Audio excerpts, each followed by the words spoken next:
our students, 12th class के students, क्योंकि अपना लगभग 2-2.5 महीना का खराब गया, तो बच्चों अब आने वाला टाइम है, हमें करीबन मान लीजिए दुगनी तिगनी मेहनत करके पढ़ना होगा, क्योंकि आप लोग 12th क्लास के स्टूडेंट हो, 12वीं क्लास के स्टूडेंट हो, आप लोग बोर्ड एग्जाम देना है आप लोगों को। तो बच्चों जो मैं आप बताने जा रहा हूँ तो विशेष रूप से ध्यान से देखें, समझें, और कोई प्रॉब्लम आए तो आप हमें फ़ोन भी कर सकते हैं, ठीक है। तो मैं आज आप लोगों को चैप्टर 1 पढ़ाने जा रहा हूँ, भारतीय समाज के संरचनात्मक सांस्कृतिक पहलू। इसके बारे में आप लोगों को मैं बताने जा रहा हूँ। इसमें कुछ पॉइंट्स हैं वो मैं आपको बताने जा रहा हूँ। क्या भारतीय समाज के सांस्कृतिक पहलू कैसे, भारतीय समाज में विभिन्नता की चुनौतियाँ हैं वो कैसे, भारतीय समाज में विभिन्नता में एकता के बारे में मैं आपको बताने जा रहा हूँ। तो बच्चों ध्यान दें, समाजशास्त्र की मूल अवधारणा है समाज। समाज के शास्त्र अथवा समाज के वैज्ञानिक अध्ययन के विज्ञान को समाजशास्त्र कहा जाता है। मूल प्रश्न यह आता है कि समाज क्या है, और समाज नामक अवधारणा से हमारा परिचय जीवनारंभ, जीवन में हम शुरुआती जो कुछ भी देखते हैं समझते हैं तब से ही शुरू होता है हमारा समाज।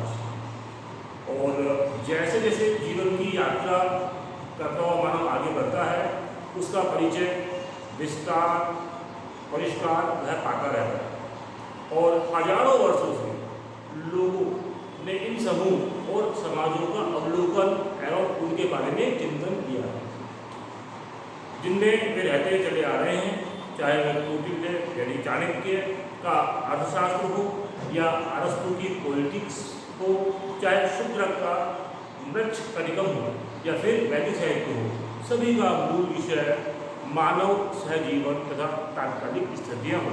उस समय की क्या स्थितियाँ थी, उसके अनुसार वो लोग उन्होंने लिखा।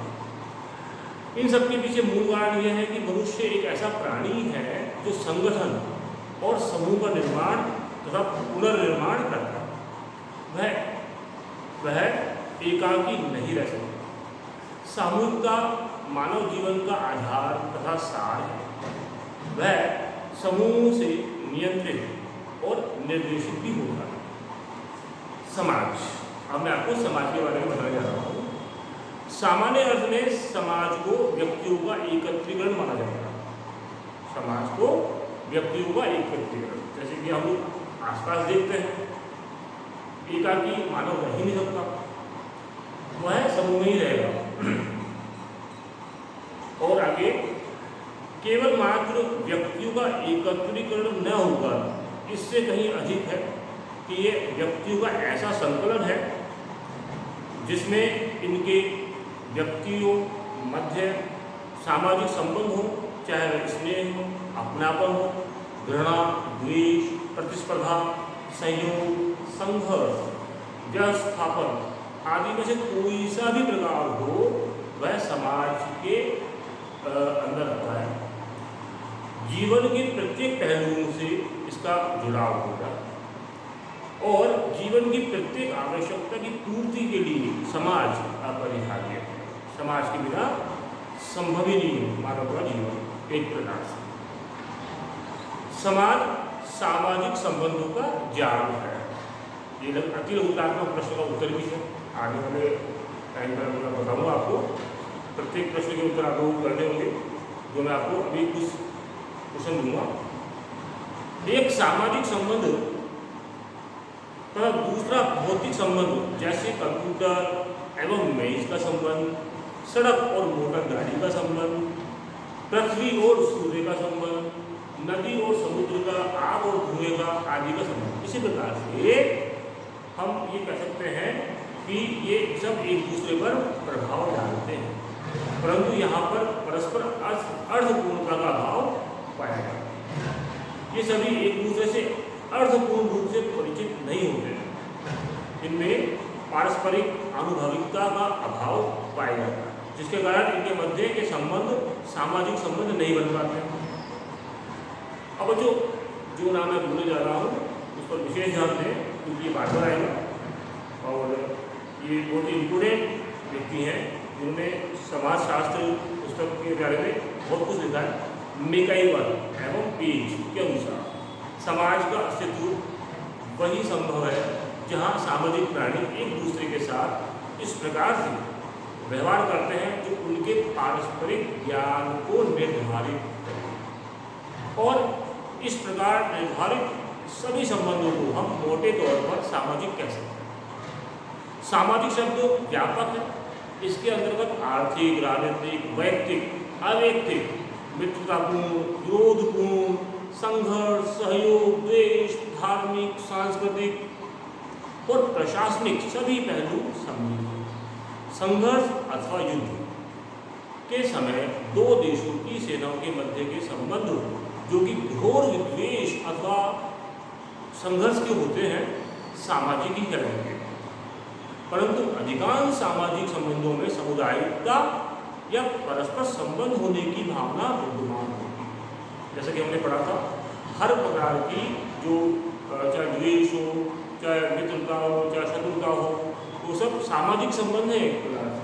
अगर हम जहाँ रह रहे हैं, हमारे पड़ोसी से हमारी मित्रता है, हमारे अच्छे संबंध हैं, तो ये एक प्रकार से क्या है, समाज की जो मैंने बताया था आपको, एक प्रकार से जटिलता है कि वो हमारा मित्र भी हो सकता है, वो हमारा शत्रु भी हो सकता है? आगे देखते हैं हमारा उद्देश्य। जैसे कि मानव जो समाज है, तो समाज मात्र मनुष्य तक ही सीमित नहीं है। अगर हम देखें तो हमारे आसपास भी कई प्रकार के बच्चों समाज मिल जाएंगे। जैसे कि अगर देखें गायों का समूह, तो एक प्रकार से समाज है। भेड़ बकरी होते हैं, ये भी एक समूह में रहते हैं, समाज में रहते हैं एक प्रकार से, तो वो समाज का रहेगा। हम बंदर को भी देखते हैं, तो बंदर का भी समूह का समूह हमको दिखता है एकत्रित, तो वो भी एक समाज ही है। इसी प्रकार से और भी है, घोड़ों का है, हाथियों का जो झुंड होता है, ये सब क्या है, समाज ही है। लेकिन एक दूसरे की उपस्थिति का ज्ञान होता है इसमें, और पारस्परिकता का भाव देखने को मिलता है। इनमें पारस्परिकता का भाव हमें देखने को मिलता है, जिससे समाज की उपस्थिति इसमें मानी जाएगी। ये भी एक प्रकार से समाज के ही सदस्य माने जाते हैं। हमारा उद्देश्य मात्र मनुष्य जाति से संबंध में है, तो हम उस पर विशेष ध्यान देंगे। क्या कि जिसे हम मानव समाज कहते हैं, तो वो मानव समाज में समानता एवं भिन्नता दोनों ही होती है। भिन्नता के विद्यमान होने से ही विभेदीकरण और श्रम विभाजन के फलस्वरूप सामाजिक संबंध जटिल और विस्तृत हुए। मैंने बच्चों बताया अभी आपको क्या कि इनके अंदर श्रम विभाजन आप लोगों ने देखा है, अपने घर में भी देखा होगा। हमारे घर पर भी श्रम विभाजन है, जैसे कि मदर का वर्क है, मदर का जो श्रम है वो घर पर रहना है, रसोई का काम करना है और बच्चों की देखभाल करना। पिता का काम है बाहर जाए, कुछ काम करे और पैसे कमाए। बच्चों का काम है कि माता पिता की सेवा करे और जो वो कहे उनके निर्देश अनुसार कुछ जो कहे वो काम करे, पढ़ाई करे। ये बच्चों का काम है। सब ने अपने अपने काम बांट सके, तो उसको श्रम विभाजन ही कहा जाएगा। आगे देखते हैं भारतीय समाज एवं एक समाज, दो अवधारणाएं हैं। समाज एक व्यापक अवधारणा है जिसका विश्लेषण हम कर चुके हैं। एक समाज तुलनात्मक रूप से सीमितता लिए हुए है। एक समाज तुलनात्मक रूप से सीमितता लिए हुए है और एक समाज किसी एक सामाजिक इकाई जैसे एक जनजाति अथवा एक देश को इंगित करता है। इस इकाई की अपनी राजनीतिक, आर्थिक और पारिवारिक तथा अन्य संस्थाएं होती हैं जो अन्य एक समाज से अपेक्षाकृत स्वतंत्र एवं विशिष्ट होती है। अतः भारतीय समाज एक समाज का उदाहरण है। अब बच्चों को बताऊंगा आपको लिखा सांस्कृतिक पहलू। तो भारतीय समाज का जो संरचनात्मक पहलू है सांस्कृतिक, उसके बारे में आपको मैं बताने जा रहा हूँ। भारतीय समाज की सामाजिक संरचना का विश्लेषण करने से पहले आवश्यकता है कि सामाजिक संरचना क्या है। तो इसको स्पष्ट किया जाता है और वो मॉरिशस गिन्सबर्ग लिखते हैं और उन्होंने स्पष्ट भी किया है कि समाज के संगठक प्रधान समूह तथा संस्थाओं की जटिल संपूर्णता को सामाजिक संरचना कहा जाता है। मतलब इनका कहने का है कि सामाजिक जो ये व्यवस्था है बहुत ही जटिल है, एक प्रकार से जटिल रूप से पूरा बिखरा हुआ एक जाल है, जटिल जाल। सामाजिक संरचना समाज की एक जटिल जाल के रूप में है जो पूरे समाज में फैला हुआ है। आगे हम देखेंगे एम.एफ. नेडल ने अपनी थ्योरी ऑफ सोशल स्ट्रक्चर में लिखा है कि हम मूर्त जनसंख्या और उनके व्यवहार से एक दूसरे से संबंध भूमिकाओं का निर्वाह करने वाले कर्ताओं के बीच विद्यमान संबंधों के जाल अथवा व्यवस्था या प्रतिरूप की धारणा बनाकर समाज की संरचना तक पहुंच सकते हैं। संक्षेप या इसका जो सार है उसमें मैं बताना चाहूँगा कि सामाजिक संरचना को स्पष्ट किया जाए तो कहा जाएगा कि यह किसी समूह के आंतरिक संगठन के स्थायी प्रतिमान अर्थात समूह के सदस्यों के बीच पाए जाने वाले सामाजिक और संबंधों के संपूर्ण ताना बाना माना गया है। एक प्रकार से ताना बाना जो होता है वो है और इन संबंधों में सामाजिक क्रियाएं, भूमिकाएं, परिस्थितियाँ, संचार व्यवस्था, श्रम विभाजन तथा आदर्शात्मक व्यवस्था को सम्मिलित किया गया है। सामाजिक संरचना को स्वरूप के अर्थ में प्रयुक्त किया जाता है। संरचना किसी व्यवस्था के लिए स्थिर पक्ष को प्रतिबिंबित करती है। भारतीय समाज की संरचना में गांव, कस्बा, नगर, जनजातियाँ, कमजोर वर्ग, अन्य पिछड़ा वर्ग, अल्पसंख्यक आदि अंगभूत घटक है और इनका संक्षिप्त वर्णन निम्नानुसार है। गांव, बच्चों आप लोग जानते हैं कि हमारे महात्मा गांधी जी ने भी कहा था क्या कि भारत का जो एक प्रकार से जो दिल है वो कहाँ है? गाँवों में है और गाँवों में ही हमारा सब कुछ है। भारतीय गांव भारतीय समाज की संरचना का आधारभूत अंग है। बिना गांवों के भारतीय समाज की परिकल्पना भी संभव नहीं है। भारत क्या है? कृषि प्रधान देश, ठीक है। यहाँ गांवों की कुल जो कुल संख्या है गांवों की भारत में वो कितनी है? 6,40,867 6,40,000 और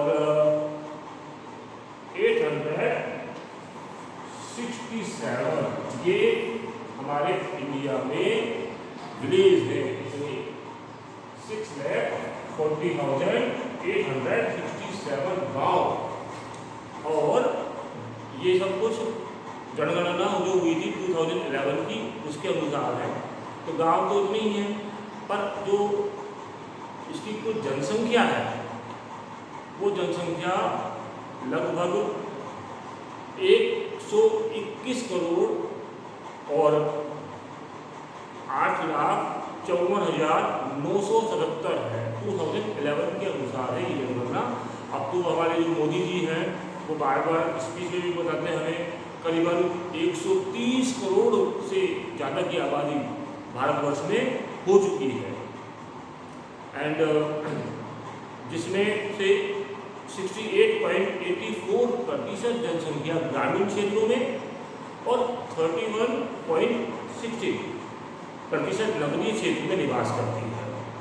गांव अथवा ग्रामीण समुदाय वह क्षेत्र है जहां कृषि की प्रधानता, प्रकृति में समीपता, प्राथमिक संबंधों की बहुधायकता, कम आबादी, एकरूपता, स्थिरता, विभिन्न मसलों पर सामान्य सहमति।